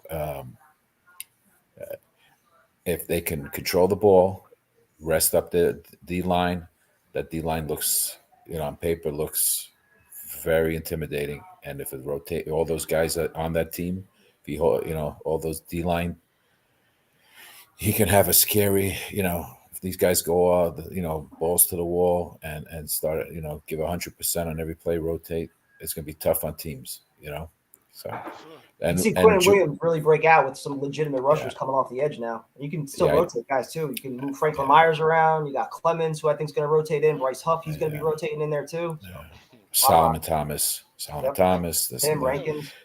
And June is around the corner. Let's see who gets cut on other teams. Who do we pick up? Yeah, there's still going to be more moves. Yeah, I'm not worried about. What's our cap number? Where are we at? We're still at 13. Today. They didn't. They already signed Gardner. Yeah, that isn't. It's still at 13 because I don't think the details of the contract came out yet. So I figure it'd be about 11 after that comes out, because I think at his pick he's about $2 million towards the cap at 26, and then the other guys after that are probably $1 million. Who's left? Ruckert, Garrett Wilson. Garrett Wilson's going to be around $4 or $5 million because of he's picked number 10. I think it drops down to that. And then Ruckert and Clemens are probably 900,000, $1 million. Yeah. So there's room. And then keep in mind, there's guys that are going to get cut. I think there's gonna be plenty of that picks. that the money, I don't think they're going to cut him yet because the insurance policies, just in case some of these guys don't pan out. These guys, you have to. So, and there's always, you can reconstruct it. There's ways around it, but let's see what happens. And I don't have problem. I don't foresee Becton being an issue, because if they saw it was an issue, you would have seen an O tackle be picked in the second round as well, or the third round, or possibly the first. So, yeah. If that was the case, but I just think I think he has a regiment he's going through, and he wants to complete it. His workout, and because I know they wanted him to be on the OTAs, but I think he comes in solid. Him, Cager, the Bang Bros over there, and I don't want him to show up solid. Man on a mission. Show up, man on a mission. Man on a mission. I think he does. I think he's going to win. Back to that player that he was as a rookie. Listen, he was told he has to compete for his position. We'll see what he does with it. And also, man, listen, the young man fiance is about to have a baby at any time now. And I don't know if whoever's a father, but I wouldn't want to miss that. I didn't miss my, I don't want to miss my first child being born. It's always a story. It's always a story. Just like Quinn there with his 24-game career in the NFL, he's making comments about Wilson. He's pissed off. He's pissed off the Jets because the Jets signed him and cut him 5 days later. When forget what year? Because he sucks. He sucks. That's the whole problem. You weren't even a good quarterback, yo. So listen now. Remember the draft? I remember the draft. He's sitting there thinking he's going to first round, and he's just waiting and never get picked. He wasn't that good. He went to like 20, Cleveland right? to come get you. What's that? He's like, He fell into the 20s, right? I think he it was in his 20s. I think it's lower than that. I think he fell in the second round. Did he really? I think so. Double check, big guy, because he was there, and I don't think anyone was taking him. Brady Quinn was drafted. Let's see. Stop. Because the cameras kept going on him, waiting. 22 overall. Okay. Well, Cleveland, right? Cleveland, right? Yeah, 22 overall. Yeah. He went to Cleveland, then he went to Denver. Yeah, exactly. He went to Cleveland, then he went to Denver was Knicks, right? Kansas City, I think he went for a little bit. Denver, he went to Denver. He went to the Jets, but he never made the team. He was cut before he played. So really, he only had 4-year career of 20. I saw it earlier with either with the 3 years with Cleveland and 1 year with Kansas City. That was the only time he had starting times. And he was, the other teams, Kansas City, I think Miami too. I think he had a little stint in practice. They signed him and then they cut him before, till they get When the Jets cut you after 5 days, what's that tell you? You're bad. Listen, Bass, we need a quarterback. Yeah, brother. Yeah, you definitely suck. You didn't even wait the whole camp. It was 5 days later. You're gone. So what did they think about you then? But I'm looking forward. Great talking to you, man. Nice catching up. Let's go Rangers tomorrow night. Let's start off tomorrow, baby. On the right note. I like to see how they play. It's gonna be different matchup. A lot of speed, but let's see how they play. Hopefully, the rest of it. 2 days off, no excuses. Yes, guys, sir. be Have good. night. Say hello to Tyson when he gets back on. Be good. All right. Will do. All right. Next up, we got Jomo, then Steve, and then we will close it out with Jose. So, Jomo, what is Jomo! better camera view tonight? What's good? What's up? What's that? Better camera view tonight. And there goes. We got the same start though. Jesus Christ, man! This shit, I gotta get up. Jomo always got defective equipment. Oh my God. All right. What's up, bro? We're chilling. Nothing What's much, on your man. mind? Bro, what's on my mind is what Salah said to Zach when he made that phone call when we picked him. Said this team's going to lift him, not the other way around. And I think we did everything the right way in order for this team to lift him. I said it last week. I don't think he's got to throw for over $150 every game. He could literally just hand that ball off 40, 45, 50 times a game, and we'd be all right. I think the defense is much improved. We got 2 starting caliber corners. We got the safety. I think we're 10 wins, and I think that Miami game is gonna be like the icing on the cake. I can't wait for that one, week 18. And Winner yeah, go man. home. Yeah, I think it'll be one of those. Winner go home in Miami. That'd be something. I'll tell you this: it will not be fun walking out of that stadium down those spiral fucking ramps with all the Dolphins fans screaming at me. That would not be fun. I hope it's the other way around. Because, dude, every time I've gone to a Jets game, we have lost. And maybe it's you. That's what I'm saying. Darnold threw I've seen 2 Darnold games, threw a total of 7 interceptions in 2 games. I went to the Dolphins. You should have went to Carolina then. Jacksonville. Man, that's why I didn't want to see Wilson last year. I didn't want to curse him, but I'll go this year. Yep. But how are you guys feeling about, what we're going to look like at the end of the season? I mean, what is your prediction? Who is the best player? Who's like the key player, the guy that will get us to that wild card game? I'm just hopeful that at the end of the year, we're looking at this team saying that going into 2023, they're a legitimate contender. And that probably means that Zach Wilson's on the verge of becoming the guy. So you want to see him have a better second half than first half, continue to cut back on the turnovers, like we were talking about with Chris before, up in the completion percentage. I think that's going to be big. And really everything, like you just said, also, everything is set up in front of him, right? The phone call that they made, we're going to elevate you.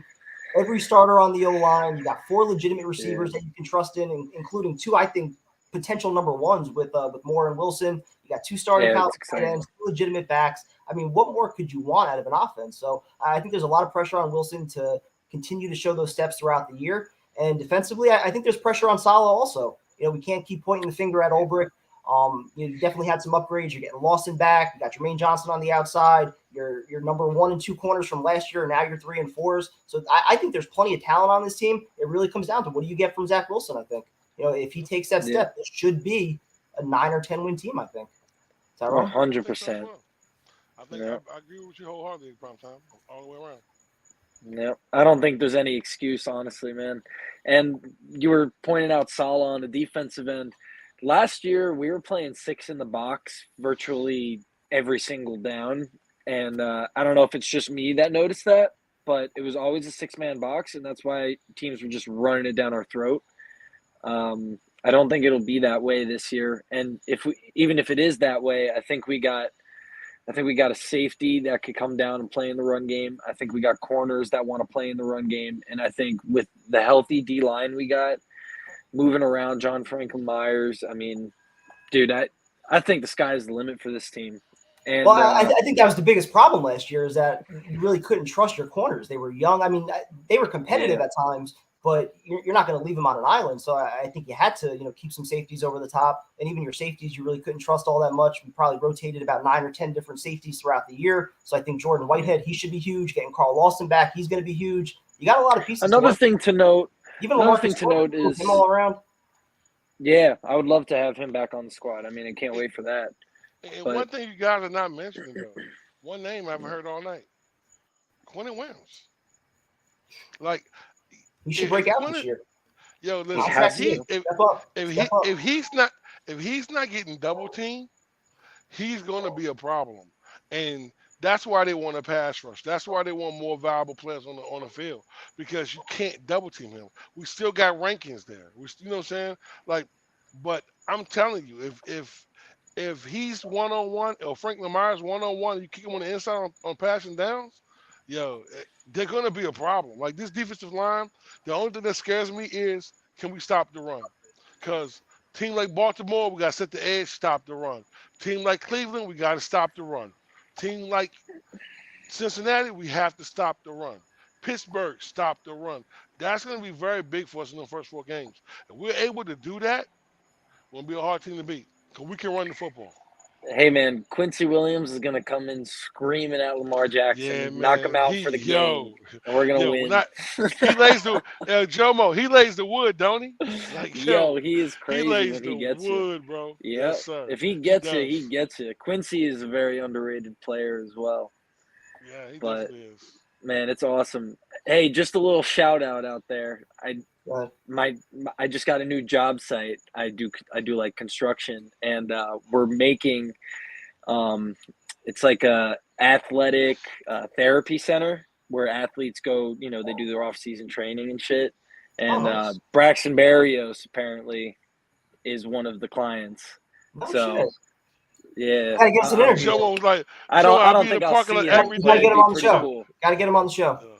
Jomo was like out there in the parking like, yo, with his jersey man, on. I'm gonna What's be up? like, yo, is he coming to like check the place out before it opens? Gotta be on the lookout. Yeah, man. That's cool. But Jomo, good talking with you. Good catching up, man. Hope all is well. Yeah, man. Take it easy, guys. Have a good one. Bro. Go Jets. Go Jets. Yes, sir. All right, now we go to one of your favorite callers and mine, Steve. What's up, guys? What's up, Steve? What's going on, Steve? Hey, first off, Kevin, cheers to the Rangers, man. Hell yeah. Let's go Cheers Rangers, to the baby. Rangers. First off, what a comeback that was, man. Well, hold on. What was with your tweet before the game? If they don't win, it was still a great year. The reason I said that before Game 7. Reason I said that was because because we were going up against an experienced Penguins team, and the thing was this team was young, and I really thought at first that something bad was going to happen. As you said earlier to the other Rangers fan, we got outplayed that whole entire game, and the thing is with the fact of how young this team is. But let me tell you something, man. It's always great to beat Crosby and the Penguins. No doubt. So what are your thoughts on the Jets right now? What's on your mind? Well, I mean, everybody was all talking about like the whole thing with the schedule. Remember how everybody was all saying about like, oh, we were going to open the season Sunday Night Football with the Patriots. No, listen. I mean, if we would have opened the season against the Patriots, that would have been fine. But it wasn't going to be Sunday night, and now obviously it's going to be the Ravens now. And all the Jet fans are bummed that we only got one primetime game. I mean, listen, the only reasons why we have only one right now, this was something I said a couple of weeks ago. The problem is right now is that the Jets are not a popular team right now, unfortunately. And in order for us to be a popular team, we got to start winning games. So. Nah, Steve, I think you got that wrong, Steve. We're a very popular team, bro. But the second part is right. We haven't won. We won 4 games. Listen. If we come out right here, Steve, and we start winning some games, and say in the bye week we're 6-4 or 5-5, or that would be great. 5-4 or like 6-3, something like that. Hey, Steve, I promise you, we'll have some primetime games. They move stuff around for the team that's winning. Like you said, though, we haven't been winning, and that's what we have to start doing. Yeah, they got to earn it first. Yeah, absolutely. Absolutely. That's the whole thing about it, man. What are you guys looking forward to in training camp this year? The battles. I want to see Becton healthy. I want to see Zach Wilson with more command of the offense. I want to see Carl Lawson healthy. I want to see what we get out of Sauce Gardner in year 1. How Garrett Wilson is using this offense. Yes, sir. Yes, sir. Yes, sir. Yeah, how they're handling very bulky. the rotation with the running backs. There's a lot of competition, a lot of matchups to really watch out for. Yeah, man. I'm looking forward to every aspect of that, man. That's listen, just the battles, man. Like, I want to see, our rookies get it in. I want to see our O-line going against our defensive line. That's going to be great. I want to see our cornerbacks going against our receivers. I want to see Wilson and Sauce going one-on-one. Someone just hang on.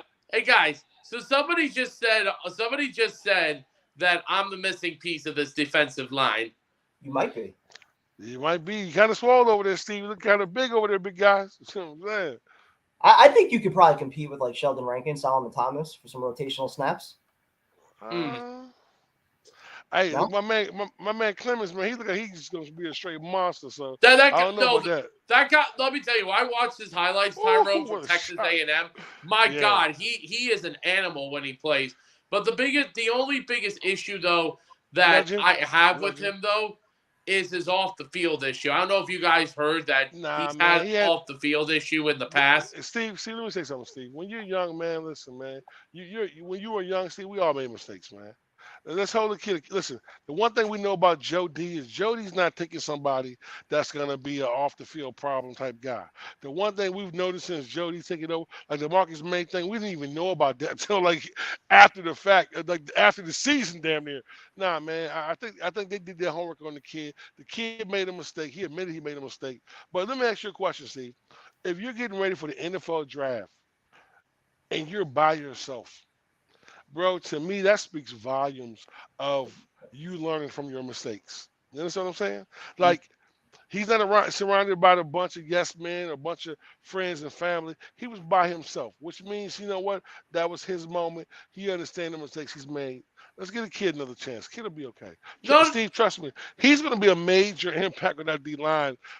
He's going to get 10 to 15 snaps a game, bro.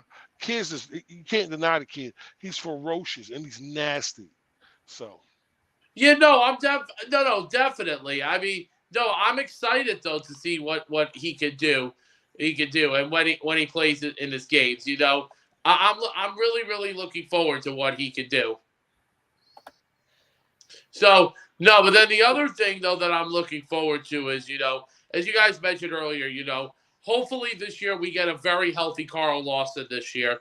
After from last year, he says he'll be ready for training camp, but we'll see. I mean, I think he'll be ready for training camp, in the direction where he's going. I mean, I think. God. Wait, what's the matter, Tyro? You okay? No, my man Taylor, that shot was nasty, bro. I'm just keep going. I'm listening. You go, keep going. Sorry. Yeah, no, but the thing is, I'm definitely looking forward to the season. I mean, I hope coming up this year, it's definitely a big leap for Zach Wilson. I mean, Wilson looks a lot stronger. He's throwing the ball more accurate. I've seen the videos. He's throwing the ball more accurate. He's getting, with the playmakers. And, it sounds like Elijah Moore and Garrett Wilson are also starting to get a connection with each other. I remember when Garrett Wilson first came to the Jets. A little different without pads on and without a defense. Yeah. But I do like that, he's in shape. He's put on some weight, put on some muscle. I think he's going to have a good grasp of the offense in year two. I like the direction he's heading in, not to mention all the weapons that are around him. So, Steve, great talking with you, bro. Hey, guys. Hey, great talk. Hey, Kevin, let's go Rangers tomorrow night. Tyrone, good talking to you too, okay? You too, bro. All right, you too, guys. Have a good night. Have a good night. You too, bro. Prime time. That shot was nasty. Prime time. Yo, man, that shit was nasty, bro. All right, and we will now close it out with our good friend, home run hitter, Jose. In the cleanup spot, Jose. What's going on? My God. Got the fresh cut, fresh cut and all. Yeah. Yeah, man. How you doing? Doing good. Congrats to your Rangers. Glad to see the overrated number 87 out of the playoffs. Oh, absolutely.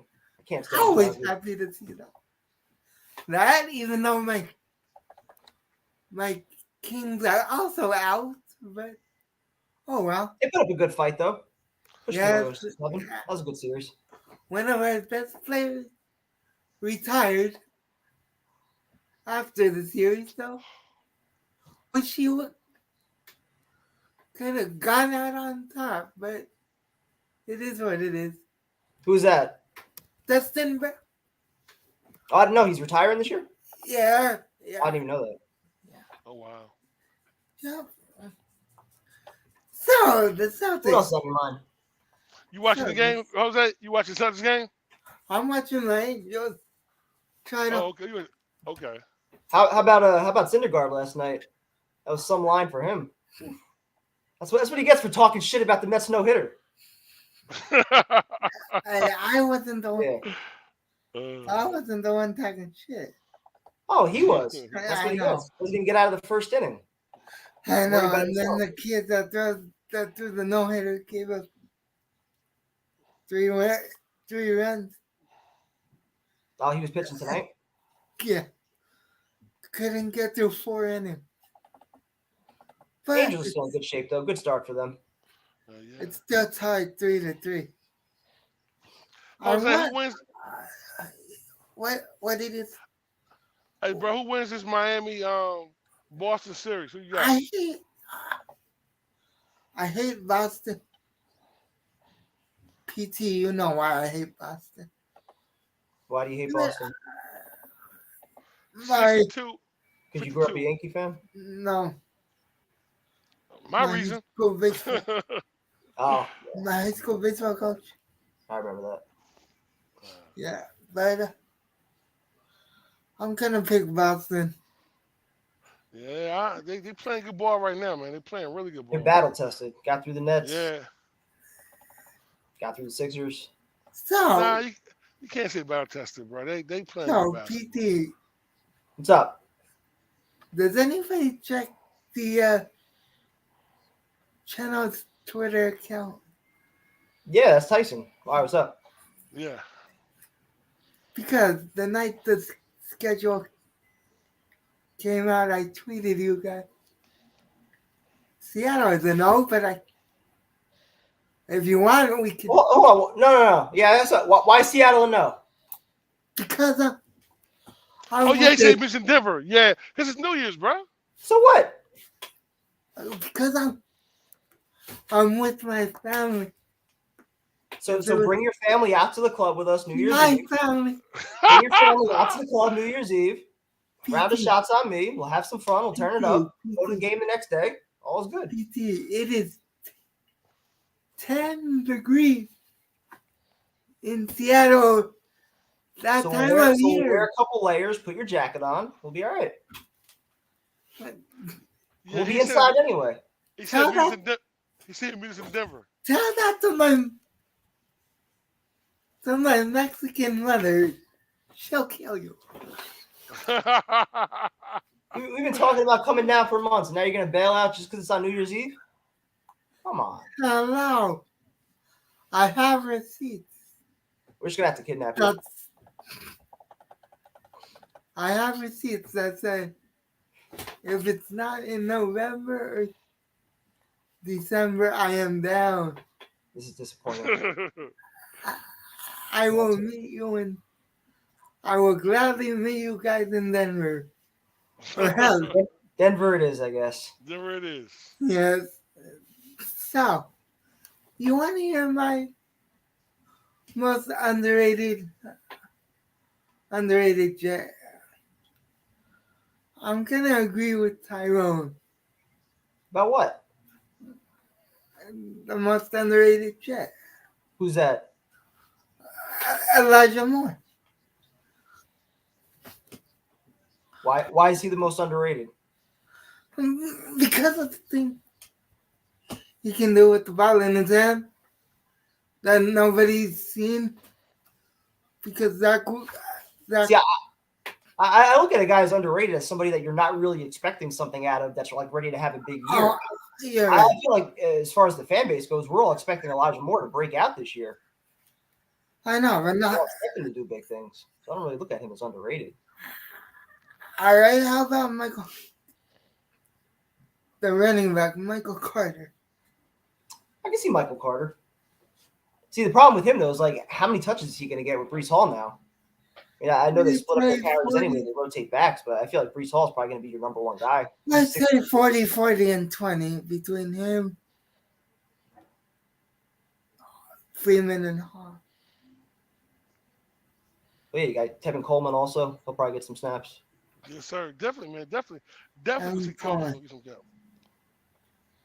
I meant Coleman. Why did? What's up? I meant Coleman. Yeah, Coleman's gonna be all right too. I said. Yeah, you said Freeman, right? Yeah. I knew what you meant. Both former Falcons. Yeah. Yes. I got you. Now, I have a question for you. Bring it on. It's May. Why is Kieran bringing out fantasy football? Wait, why is he what? Bringing out fantasy football. Oh, I don't know. It's May. I'll get a head start on things. I don't know. I think I got an email about like the league or something. I didn't read it. So did I. They gave me some kind of notification. I figured you were putting the wheels in motion for the following year. No, it was just NFL.com. I still gotta talk to my co-commissioner. No, we don't need a co-commish. You and I can handle it. Oh God! If you and I handle it, we lose a player. We'll be all right, I think. We'll manage. Yes, sir. I got a few replacements in mind. We're gonna need to replace Elias. I haven't seen him around since the Super Bowl stream. I got to give Elias a shout out. He tagged me on a video that the Jets posted where all the players were talking about their favorite romantic comedies, and 3 different Jets all named Forgetting Sarah Marshall. Oh God! So I mean, can't argue with that. Can't argue with that. Even Berrios mentioned it. I think it was Greg Sinat, and I forget who the other one was. So when are you and Tyson gonna do this Titanic stream that we've been waiting 2 years for? We're only waiting 2 years. Yeah. I mean, if it doesn't happen between now and the start of training camp, it's probably never going to happen. So it's got to happen this summer. I finish up my baseball season in about 3 weeks, so we should find a way to get it done in June or July. Can I give you a piece of advice? What's that? Just react to the Mythbuster video instead. At least that way you won't get flagged, and I think you can even show the video of the Mythbusters. I don't know how any of that stuff works. I just want to see the last half hour. Oh, last half hour. He said last half hour. That's it, prime time. That's all you need. That's all I want to see. I already know the story. So wait, I know how it ends. I just want to actually see it. Wait, I've seen the Titanic. I was on it, and then it sunk in Arizona at the 1 yard line. Ooh, ouch! Ooh. Damn. Yes, sir. That's that. And with that, Jose, that series of videos continues tomorrow. So make sure you guys go and watch it. Will do, man. Jose, great talking with you, bro. Hope everything is well. Tyrone? Yes, bro. Please don't turn into Michael Vick after this stream is dead. Nah, I ain't gonna be cause bro, I love the animals, man. But he going in the cage tonight, bro. That's what he's going to. I want to steam clean my floor again, and he's going to sleep in the cage. I had to go out with a bang. Nah, I ain't gonna beat him though, man. I ain't gonna do that. Yo, that was funny. That's a good one though, bro. I like that. That's funny. Yo, Jose, have a great night, man. Hey, good night, guys. Enjoy your stinking shit. Be good. And with that, we will wrap it up. Everybody have a great night. Talk to you guys soon. All right, we good.